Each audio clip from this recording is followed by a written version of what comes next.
Walter Magaya obvuma kuti iye akaita chitsotsi achiti it's a miracle degree. Zviri mumweya izvi University of South Africa imbofi yakazviunderstanda.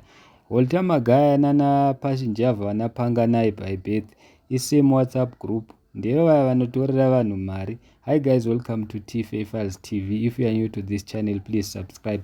But if you are a returning subscriber, welcome back. University of South Africa inoti iyo haisati yakambopa Prophet Walter Magaya diploma, degree or any form of qualifications. VaMagaya vakapresenta diploma kuHigh Court vachida kubvumidzwa kuita run for ZIFA president. Diploma ravo rakanyorwa kuti it's from the University of South Africa. On top of the diploma papa vane honoring PhD from the same university. Asi university yacho yazviramba iri kuti inhema vakaita chitsotsi. Hanzi papa havamo mumarecords University of South Africa.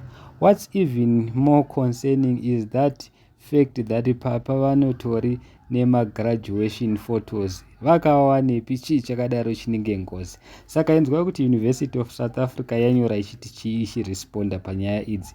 Yadedzera kuti responding to a media form of a certain international media platform, the University of South Africa confirmed that based on the information provided by the said so-called media platform, the system of the university could not find any record showing that Mr. Magaya was registered or graduated with us.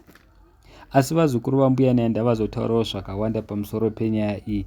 Aripo mumwe munhu auya akati it's a miracle degree, musavhunduke kani guys, chii kani nhai, touch not the anointed one. Mumwe munhu akati anointing oil yaramba kushanda yava Magaya.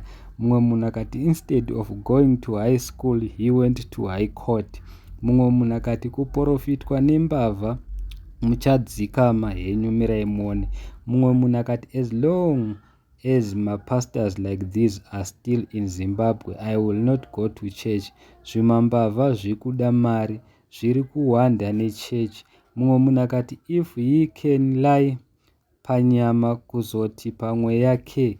Mumwe munhu akati just wait for Sunday, hanzi no weapon formed against us shall prosper. Mumwe munhu akauya akati miracle degree is a spiritual war but tinokunda.